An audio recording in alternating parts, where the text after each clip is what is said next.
Mungkin alasannya juga kenapa, apakah sama atau seperti apa? Sama sih kalau saya melihat peperangan ini bukan peperangan saya sama lawyer gitu loh. Saya nggak ada masalah pribadi sama Pak Herwanto di situ. Nah mungkin awal-awalnya kan beliau tersinggung sama saya. Ya. Nah tapi dia tersinggung sama perkataan saya ketika saya melihat dia berkata duluan gitu loh. Jadi waktu itu saya lihat di intens itu dia ada kayak, saya nggak takut sama Alvin Lim, saya nggak ini. Padahal saya nggak pernah nakut-nakutin dia gitu loh. Saya sempat kesel sih di situ kan. Saya pikir ini orang kok gitu. Ya udah dia ngomongnya keras, kasar, saya ngomong lebih kasar lagi gitu. Saya ini tipe orang kalau gimana ya? Kalau orang itu ngegas, saya lebih gas lagi gitu loh. Tapi kalau orang itu ngomongnya baik-baik, ya kan, saya juga nggak mau keras sama dia, ngapain gitu loh. Orangnya baik-baik kok, gitu kan. Jadi ketika dia lapor, saya lapor. Saya kebawa emosi lah. Saya rasa saya sama Pak Herwanto itu dalam hal itu kebawa emosi gitu. Dan hal yang sama terhadap si Novi. Jadi saya pribadi merasa kebawa emosi gitu kan. Anak saya dibully, saya dibully, body shaming di situ kan ya. Saya pikir dong, lu kayak begitu, gua kasih pelajaran sekalian, saya bikin laporan polisi. Banyak netizen bilang laporan polisinya belum diterima, ditolak Polda. Salah itu. Kalau laporan polisi ditolak nggak mungkin ada STPL-nya, Mas. Waktu di Polda kan teman-teman semua media lihat kan, saya masukin 2 STPL di situ kan, berarti itu laporan polisinya sudah diterima di situ. Nah kalau laporan polisi sudah diterima, kita harus bikin ke sana surat pencabutan karena udah masuk dalam registernya mereka. Beda sama kalau ditolak. Kalau ditolak saya nggak perlu bikin surat pencabutan, orang ditolak kok gitu. Jadi kenyataannya bukan ditolak, tapi sudah masuk, sudah diterima, saya yang cabut gitu. Tapi sejauh ini mungkin dari Pak Alvin sendiri atau sudah berusaha untuk menghubungi Herwanto gitu terkait ini? Enggak sih. Enggak ada. Saya let it flow aja. Jadi baik terhadap Novi maupun terhadap Pak Herwanto, seperti yang saya bilang di video saya mencabut tanpa syarat. Jadi kalau mereka berdua masih mau lanjut ya nggak apa-apa di situ kan.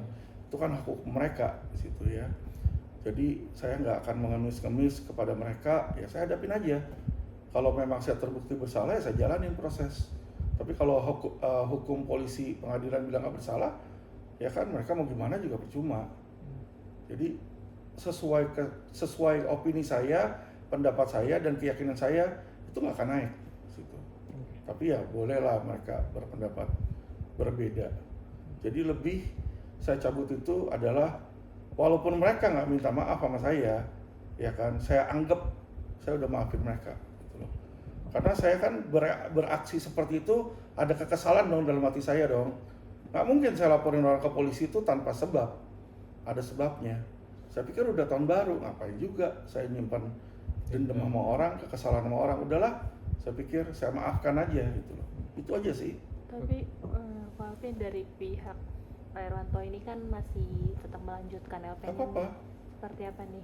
Nggak masalah, karena memang seperti yang saya bilang, saya cabut itu tanpa syarat.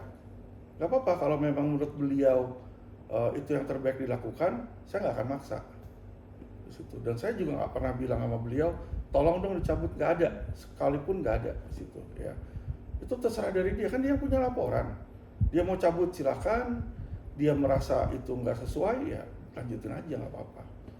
Kalau Alvin, mungkin kalau untuk kasus kisruh donasinya Agus sendiri mungkin seperti apa update-nya gitu? Apakah memang dari Alvin juga masih mau tetap memperjuangkan untuk hak-haknya Agus, hak-hak donasi yang memang punya Agus atau seperti apa? Jadi kalau kuasa yang diberikan oleh Agus, semua tidak ada yang berubah.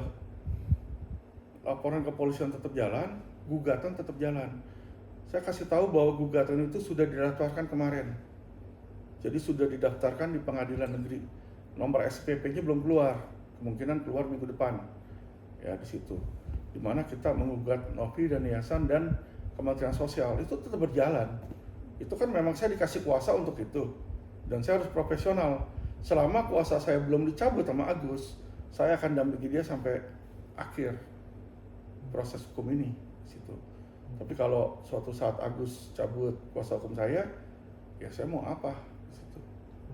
Saya kan nggak bisa kalau memang dicabut. Tapi sama ini nggak ada sih pembicaraan mau dicabut, bahkan mereka tetap minta saya untuk melanjutkan gugatan tersebut ya. Dan kalau saya dengar di situ gugatan donatur agak lemah ya. Kalau mereka lanjutkan pun sulit itu untuk diterima. Dan kalau kita lihat kondisi Novi ini bukan kondisi yang mereka senang-senang. Kenapa? Di dalam internal mereka pun ada perpecahan. Kita lihat sendiri terakhir Josh Elkel kan keluar tuh dari tim hukum kan. Jadi biarlah publik masyarakat melihat bagaimana seorang Brian mundur, bagaimana ini sekarang Josh Elkel mundur, bagaimana Firdaus itu mundur, gitu kan.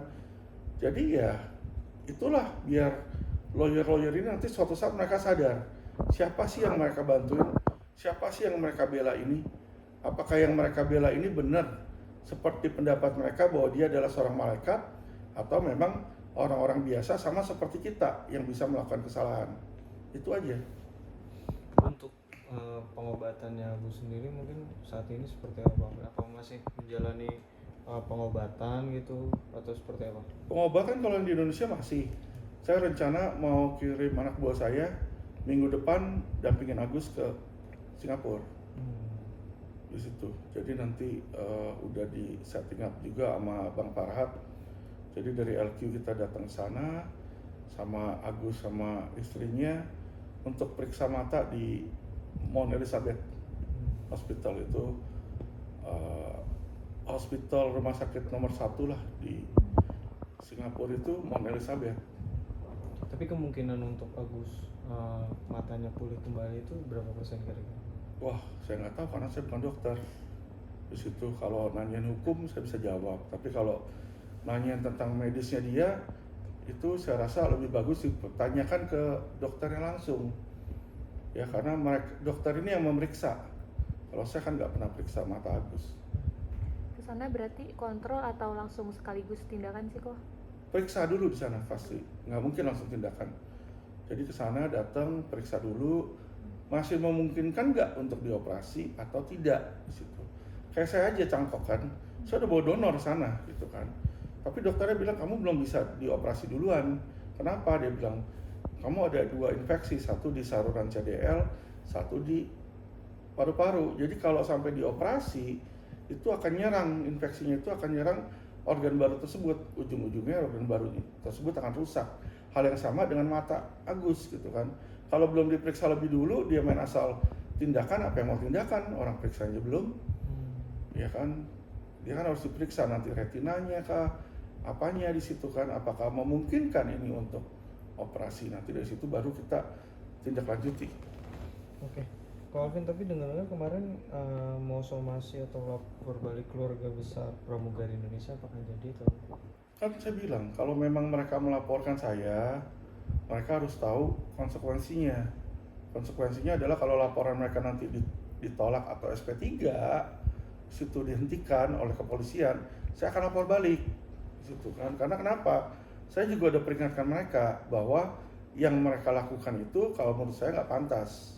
Karena saya berbicara bukan seluruh pramugari, tapi banyak pramugari yang saya kenal. Jadi kata-kata saya jelas dan jangan diperintutin.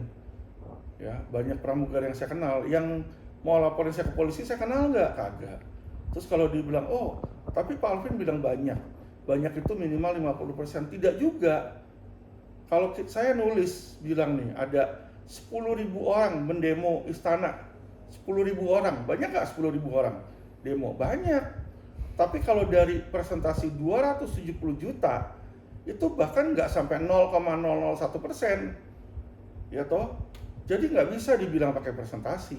Banyak itu, ya kalau menurut dictionary adalah lebih dari 1. Nah, saya bisa menemukan clipping-clipping putusan pengadilan, penyidikan kepolisian yang melibatkan pramugari yang menjadi pelacur, ya oknum ya, pramugari yang menjadi pelacur, itu lebih dari 1.